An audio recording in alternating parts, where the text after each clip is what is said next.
গত 13ই ডিসেম্বর কলকাতায় মেসি এসেছিল, তা আমরা সকলেই জানি। আমি যখন তার আগের দিন আমার জামাইবাবুর কাছ থেকে কল পাই যে মেসিকে দেখতে যাব কিনা, আমি তো এক পায়ে রাজি। আমি কেন, আমার জায়গায় অন্য যে কেউ থাকলে হয়তো এই প্রস্তাবে না করতে পারতো না। আমি তো খুবই হ্যাপি ছিলাম। সেই কারণেই কিন্তু ভোরবেলা 5টার ট্রেন ধরে কৃষ্ণনগর থেকে পৌঁছে যাই শিয়ালদহতে।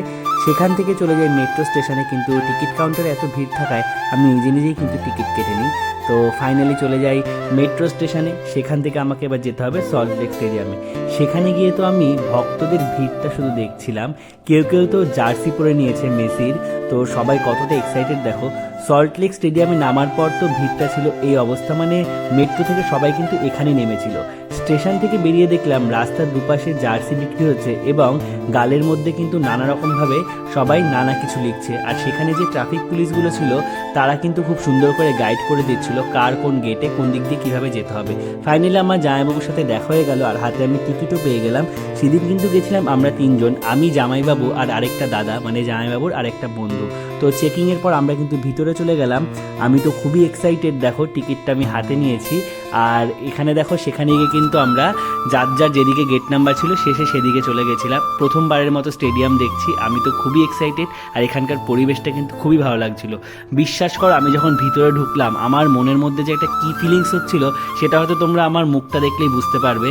এত সুন্দর, যেটাকে এতদিন টিভির পর্দায় দেখেছি সেই স্টেডিয়াম আমি আজকে সামনে থেকে দেখছি। স্টেডিয়াম পুরো ভর্তি হয়ে গেছে। আর এখানে দেখো ভক্তরা সব ড্রোন ক্যামেরা দেখতে পেয়ে সবাই ড্রোনের দিকে হাত দেখাচ্ছিল, কারণ ড্রোন ক্যামেরা যদি তারা নিজেদের দেখাতে পারে তবে কিন্তু সেখানকার এলসিডি টিভিতে তারা নিজেদের সবাইকে দেখতে পারবে, যার মজাটাই কিন্তু আলাদা।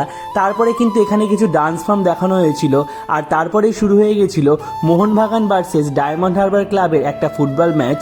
দুঃখের বিষয় সেখানে কেউই কোনো গোল করতে পারেনি। আর ফাইনালি ও হো সেই মুভমেন্টটা কিন্তু চলেই আসলো।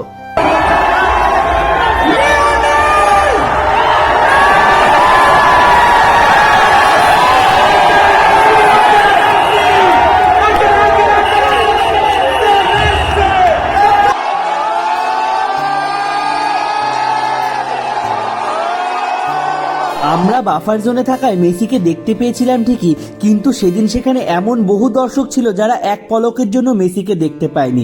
এত ইমোশন, এত টাকা, এত স্বপ্ন, সমস্ত কিছু যেন ভেঙে চুরমার হয়ে গেল এক নিমিষের মধ্যে, শুধুমাত্র ম্যানেজমেন্টের কিছু ভুলের জন্য। আর এত সুন্দর পরিবেশ যে কিছুক্ষণ পরে এই ভয়ানক রূপ নিতে পারে তা আমার কখনোই ভাবনার মধ্যে ছিল না।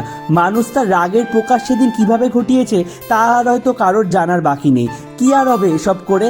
আমরা কি আর চাইলেই কখনো কলকাতার মাটিতে মেসিকে দেখতে পারবো? কি বলো বন্ধুরা, তোমরা একটু কমেন্ট করে জানাও।